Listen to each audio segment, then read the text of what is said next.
Hello everybody, welcome back to Blob. Today we're gonna go uptown, and we're unstoppable.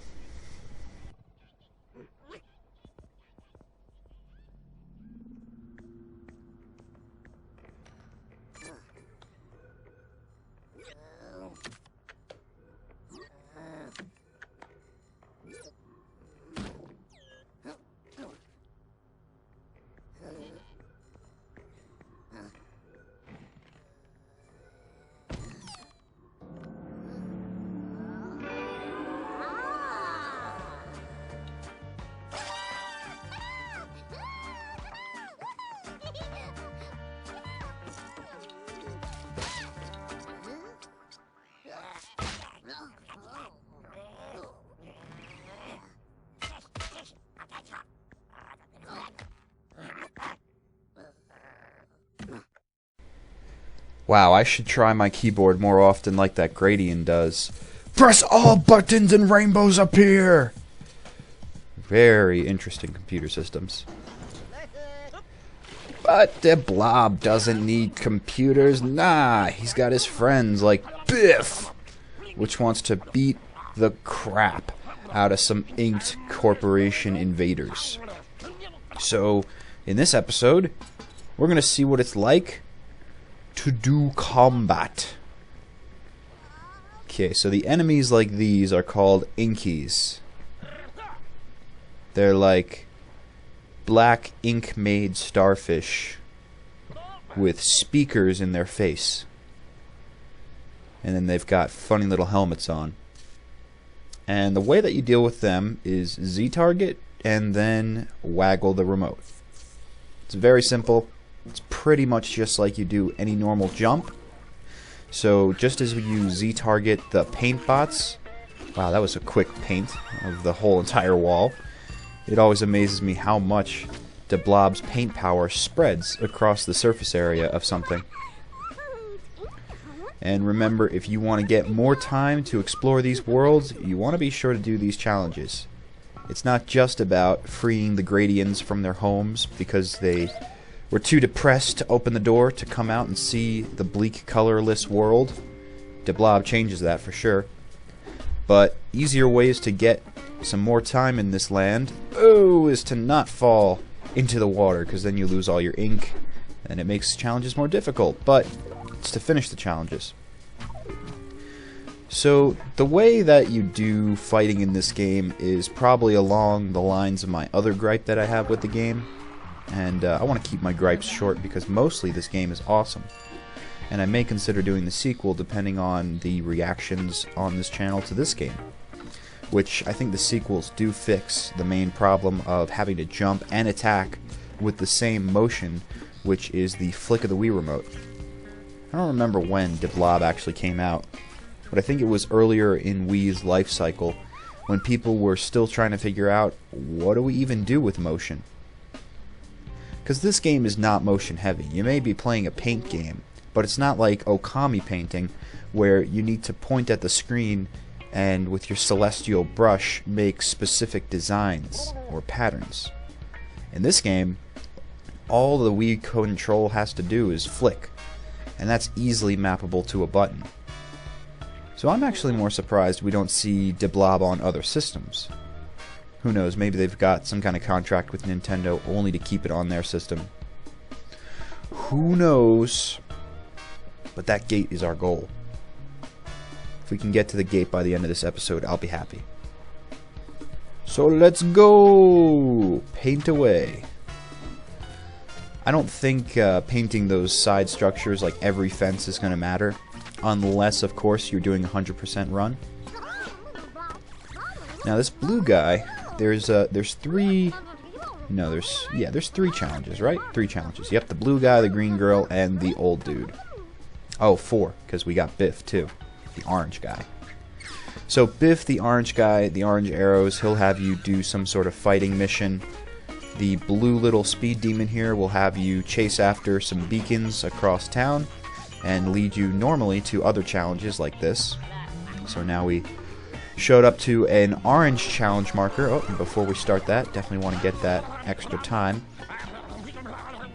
And the way that they line these up is pretty ingenious. You know, you take one of the challenges and it tends to lead you to another challenge. So if you keep following them explicitly, you'll tend to run into every challenge without having to look too far.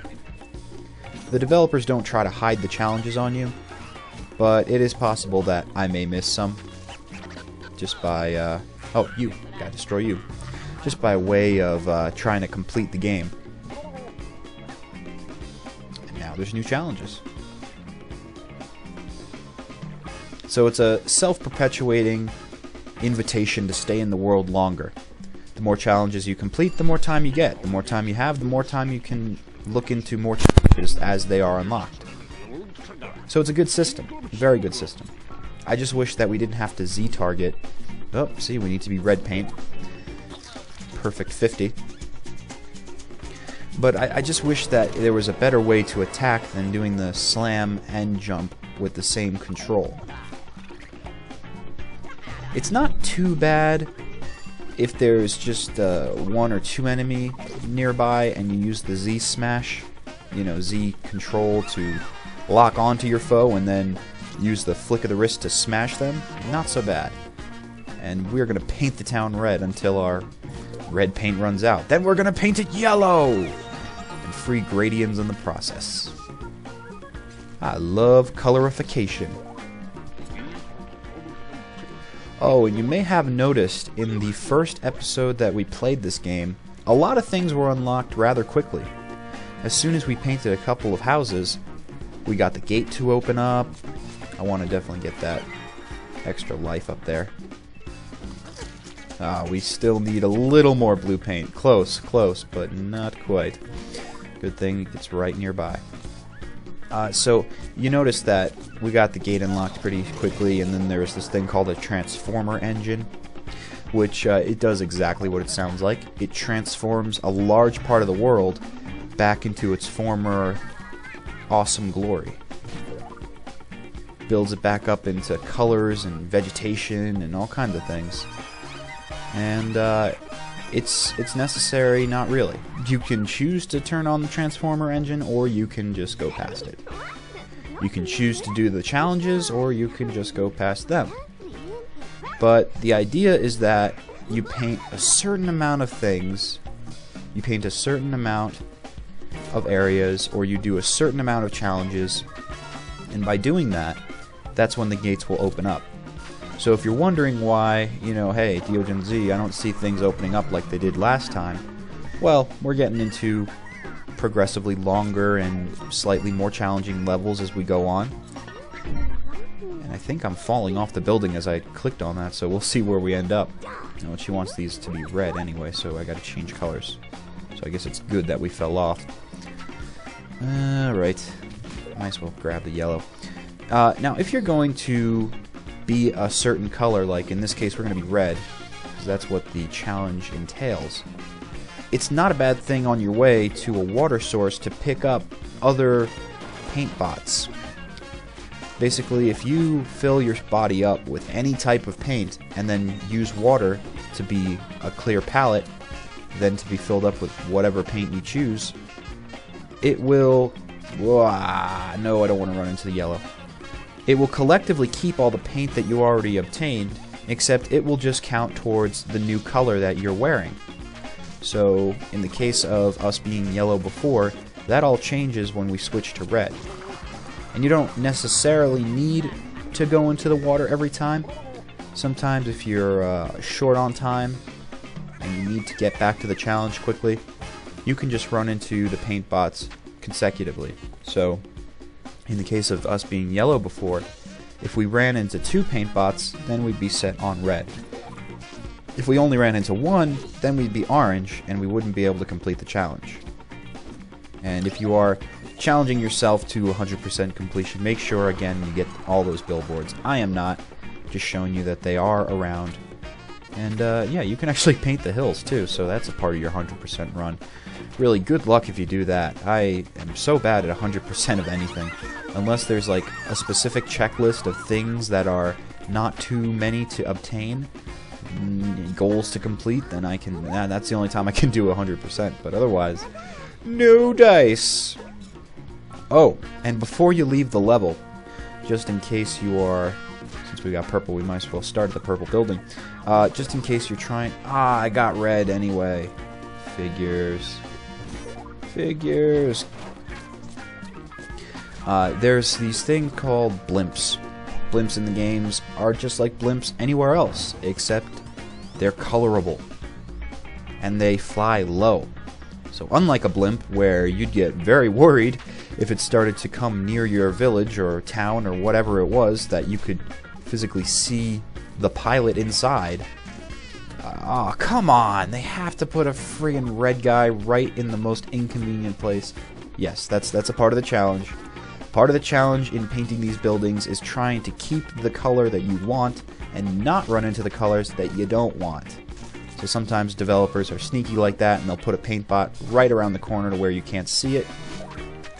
But usually they're also helpful in giving you the type of paint that you need. So in this case, it was easy to transition from purple to blue because one more blue shade brings us to that color. So the blimps, if you see a blimp anywhere, make sure you get it painted. There are certain parts of the level where it's obviously a lot easier to attack the blimp. You need to be at a high vantage point. It doesn't come that low. I mean, it comes low, but not low. Like low rider on the street. No, it'll come to a building's height. It's up to you to determine what building that is. And don't worry, there is plenty more level to go. This is just the first half. That's a cool thing about this game, is the levels are pretty far-reaching. You know, it seems like you're only stuck in one part of the town, but until you travel through the gate, you can't really comment. There we go. Took enough challenges, painted enough buildings, and now the transform engines are ready. Right on. We will transform as soon as... We might as well free these gradients. They're all waiting for us. As soon as we go purple and save the day, get rid of this monument. A perfect 50 purple. Can't get better than that. And it's really cool to see that these monuments, you know, they don't just turn into whatever color you're pumping them full of. Nope, they turn into a full-blown, awesome monument to music and culture and art and really cool stuff. Yeah, this game is, it's unique. I don't know many games that decide to take a jazzy role with the player's soundscape and in what they do. Because we're the ones causing this music. If we didn't paint everything, we wouldn't have these awesome... yeah, I finally got that life. You guys thought I forgot about it. I didn't. You know, it paints instruments almost as we go along. On those purple things up there, aside from nabbing all 13 in each level, I don't know if there's 13 per level, but it'll tell you how many per level. By grabbing those are called styles. And if you notice the paint that we pour onto a building, it's not just a straight color. It's a straight color with a design in it. See, we got cool lines and squiggly marks, and, well, that poster is going to change to whatever poster it was set to be. Don't think that you can dictate what poster comes out of that by what color paint you are. That just happens automatically. And let's hit the transform engine. See the magic. Wow. Of paint. Paint is powerful, people. Paint is powerful. So let's take on another challenge. Usually before painting everything, I take on all the challenges first. I recommend you do this too, because it'll save you a lot of time. There we go. It'll save you a lot of time in having to repaint over structures you've already painted before. Since a lot of the challenges depend on you painting buildings a certain color, it doesn't make sense for you to go and paint them something else, and then have to come back and paint them over again. It's a waste of your time. So in order to save some of that time, definitely go for the challenges first. And be careful of the paint bots. They really suck when they're right around the corner and you don't even know it. Or they're on one platform of a building you can't even see yet, and then you find out the hard way that, you gotta repaint the building all over again. Oh, and I did it almost a second time. Okay, good. Now we're up high. We can get over to this part of the building, which I could not reach before because the trees were blocking me. Alright, well, that is a good introduction into the Uptown enemy fighting. I think that we're going to cut it off here. Didn't quite make it up to the bridge yet, but we're close. Actually, well, since we're right here, I mean, come on. 30 yellow paint, we're full of 61. That's a fine way to finish the episode. Microphone stands. Asking the air of its opinions. See you next episode.